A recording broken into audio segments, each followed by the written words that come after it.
Greetings and salutations. Welcome, everyone. So excited to have you here. Um, Wanted to talk about just the importance of retail, and what sparked this whole conversation is that Sephora released a report saying that they were able to increase their retail sales 24% from last year on something called the lipstick effect.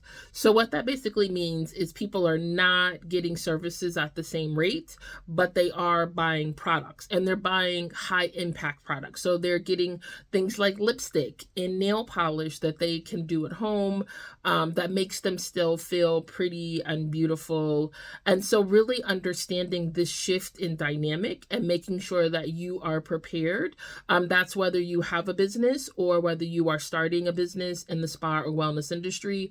Understanding that retail is so very important and vital to your bottom line. And so, I will tell you, as a massage, having started out as a massage therapist, I remember being trained like, we don't sell retail. Now that tells you how long ago I went to school. It's been 20 years, right?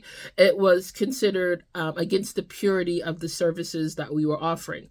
Well, the world has turned, the world has changed, and retail is essential. And so one of the things that I really stress to spa and wellness owners is making sure that you have products that everyone can suggest. Now, it's a no-brainer in aesthetics. You have a plethora of products that you have available for individuals to be able to utilize. It just comes with the business. Nails, again, you can do nail polish, cuticle oils, different things like that. But who we sometimes forget, and it is the king service of our industry, is massage. So making sure that you have some sort of massage products available for those recommendations. So that could be a body oil, a body butter, a body scrub, anything that they're using in the treatment room that you can carry on the shelf just to make your life easier. So there's so many reports and studies about the importance of retail to revenue. We're going to talk about the loyalty aspect of it as well. It really does play together. Now, this doesn't mean to go out and break the bank trying to bring in retail products, but what it does mean is really sitting down, going through your books. What are your top selling retail products? What are your top selling services? What are your slowest selling retail products? Because those things are taking up space. And they are wasting money and cash. So what you could do is take your most popular service and combine it with your least popular product so that it gets off the shelf. We have holidays coming up. So is there a way to be able to package that into an offering of that hard to sell, hard to get off the shelf product so that you can make space for those things that really do drive your revenue and increase sales? Right? And so speaking along those terms and considering those different factors, there are shows coming up. So you have iSpa, which is going to be in Colorado Springs. You have the New York show of IECSC. So going, looking, shopping, getting familiar with those different vendors that are there. Understand that they are there to sell. So you really need to understand who is your clientele, your demographic, and really who are you trying to reach with these particular products, right? What I will say is be mindful. If there's 500 people around the booth, what is their radius to sell? What is their training program? If you buy so much, are they willing to come in and help you with training for your staff? Are they going to come in and help with the displays? What is the reorder amount? So if it's a $3,000 reorder and that's just not in your budget, then that might not be the company for you. And maybe you need a $300 or 3, 6, or 9 pieces is your reorder amount. So you found the products. Now we need to make sure that we are displaying it properly on the shelf. And I say, look at the big box stores, right? Like every time you go into a major box store, things have been switched around. They've been changed around. Why is that? Because if you see the same thing every single time, it gets boring, it gets monotonous, and you're just no longer interested in it. So the same is true for you. It's every season, any holiday, switch it out. Change it up, mix it up, so that way maybe you could better display those slow moving products Maybe they're in the back, or they're just in a place that isn't accessible, and putting them at the forefront. Again, combining them with services. I've never been a fan of discounting services because that directly impacts the earning of the therapist. And I come from the therapist side, and I've also been an owner. So understanding there are ways to discount those products, right? Because it's a 50% markup. You buy it for 5, you sell it for 10 or 15. You want to have those kind of grab and go items. So a to go spa would be great on your shelf. Those are the little iPads. I just love them. We had them at a couple of different locations, and they just flew off the shelf.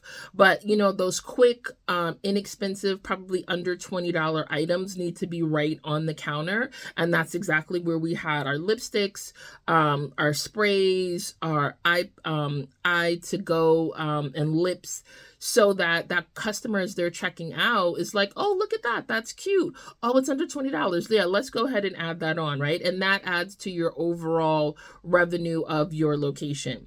The other thing that I would really say is we need to get comfortable in understanding that it does not have to be this hard sell. It doesn't have to be this used car salesman, where you're just kind of pushing different products. What you really can do, and I've said it multiple times and I'll say it again, is I feel like we do education, training, and selling wrong in the spa. A lot of times it happens on the table when guests aren't fully engaged. They could be snoring, drooling, checked out, not even listening or in that particular space to be able to receive the information. As I've said in previous videos, host educational nights. Look at when you are the slowest, bring people in, have your esthetician make recommendations, how to get winter ready, how to get your skin summer ready, how to get your skin wedding ready, how to get, fall, and what does that mean? You could have one of those sessions every single quarter, and then have that with a particular product. You could even do a service fee for attending. So maybe it's a $10 deposit, and that will go towards retail, right? So that way you're not planning for 30 people to come and 3 people come. That way you can just have a better head count of what is happening. But really being able to educate your clients on what their concerns are. It could be aging, it could be menopause, it could be puberty and adolescence and acne. There's a plethora of topics: sleep, menopause, pain management. And then again, going back, if you have those products available, then you can sell those and make those recommendations a lot easier, versus if you don't and you're trying to scramble and having a night of sleep, but you have no services and no products that coincide with that. Again, said it before, the 2 major pain points that are really driving people into spa and wellness locations: stress, of course, lack of sleep coming from stress, right? And then pain management. So thinking about those service offerings, thinking about the retail that you have, really understanding those different aspects and being able to bring that all together. Now is going to be the time to really do that assessment, because we've already seen from that Sephora report that people are looking for those quick buy items. So if you don't have it, don't spend the house trying to get it. Make a small investment. Can you spend $100, $200 to be able to bring those in? The other thing is you can survey your clients. If you're sending out emails or newsletters, even as they're checking out, if they could do like a post survey of what products would they like to see, what products are they interested in, what products do they use. I mean, of course, you can gather that from their checkout information, but now really is the time to sit down, go through your books, see what they're booking, see what's selling, see who are your top clients, who are your not so heavy spend clients. Can you incentivize both of those groups? Maybe you try to cross them over, you introduce new products, you think about what their pain points are, but get that feedback, get that insight from your clients. You have that readily available to you to be able to understand what their wants and needs are and what they're interested in purchasing, and then you can act accordingly. Again, this is not go out and spend $5, $10,000 on retail. This is go spend maybe $100, $200 after you have assessed what you have in house, what's working, what's not working, and then being able to fill that gap if you don't have those items that are under $20. So when you go to these shows, definitely look at your Farmhouse Fresh, look at your to-go spa. Look at those things where they can be that quick sale right on the counter, that is not going to be in competition with 500 other locations that are there, because there is that background and just parameters that they have and who they sell. That's not true for every organization. Again, look at what the training is. Can they come in and train? Is there online training so that your staff can take that in and then better educate your clientele? Now really is the time to be able to act, to maximize this retail experience, to be able to hopefully offset the reduction in the number of services being purchased. With that, thank you so much. It's always a pleasure, and I will see you next time. Be well.